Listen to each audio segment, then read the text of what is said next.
Hey, coucou à tous les amis, c'est Jérôme Voyance, bienvenue sur ma chaîne.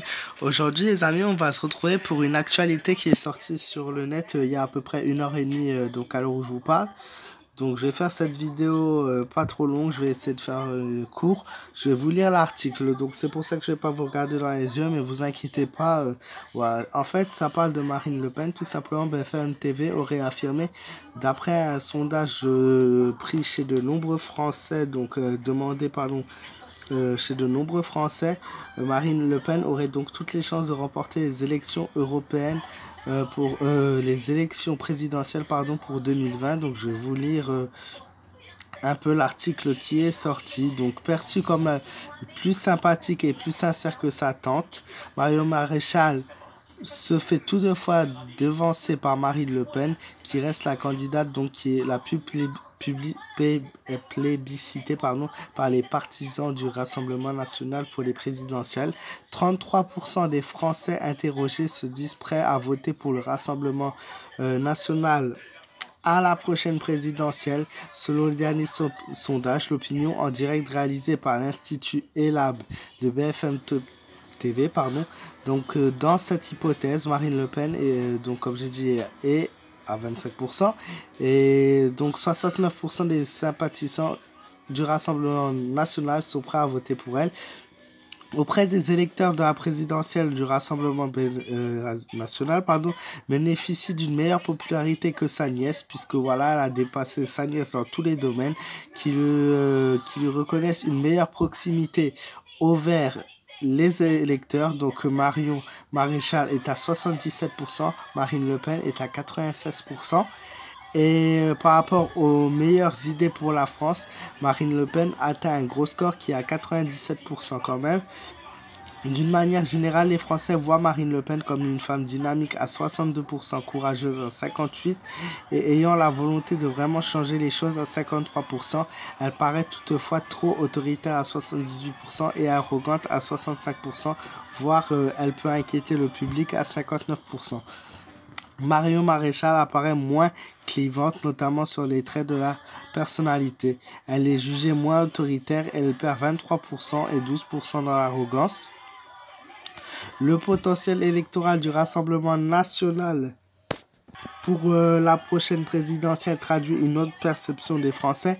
Le parti apparaît comme le principal opposition pour gouverner actuellement en France.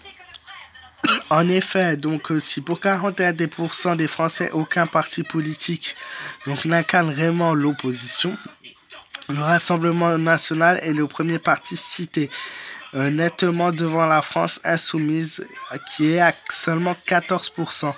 Le parti de Marine Le Pen arrive en tête grâce à un soutien large de son cœur électoral. 65% des électeurs de Marine Le Pen sont sûrs de voter à 100%. Ce soutien fait davantage d'efforts pour la France insoumise, citée par seulement 39% des électeurs de Jean-Luc Mélenchon, et encore davantage pour les Républicains. 27% des électeurs sont prêts à voter pour François Fillon s'il se représentait. Les Républicains, j'ai eu un bug, donc 28% citent sur le parti républicain, 28% qui étaient pour les Républicains sont prêts à voter maintenant pour Marine Le Pen, donc le Rassemblement national. Parmi les électeurs d'Emmanuel Macron, c'est 47% ne citent aucune partie en particulier. 21% considèrent que le Rassemblement national comme le principal opposant à l'exécutif. Donc voilà, on voit bien que Marine Le Pen est aimée de partout maintenant. Je tiens à rappeler que si on revient 10 ans à l'arrière, les gens avaient peur de cette candidate. 15 ans à l'arrière, ils ne pouvaient pas la voir. Et aujourd'hui, elle fait partie de la personnalité la plus aimée au niveau de la politique. Donc, que pensez-vous de ce sondage? Et qui êtes-vous prêt à voter pour les prochaines élections présidentielles? N'oubliez pas, la réponse vote blanc n'est pas une bonne réponse, puisque les votes blancs sont retransmis sur les autres candidats et sont ils prennent les votes blancs et les répartissent entre les candidats par rapport à leur pourcentage de base. Donc voilà, il ne faut absolument pas voter au présidentiel blanc. Et bien sûr, voilà, vous allez me répondre que ce sont tous des mythos, mais bon, c'est la seule voix qu'on a actuellement. Donc, pour qui êtes-vous prêt à voter pour 2020?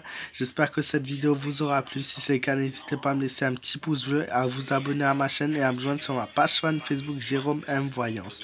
Je vous souhaite à tous une très bonne soirée.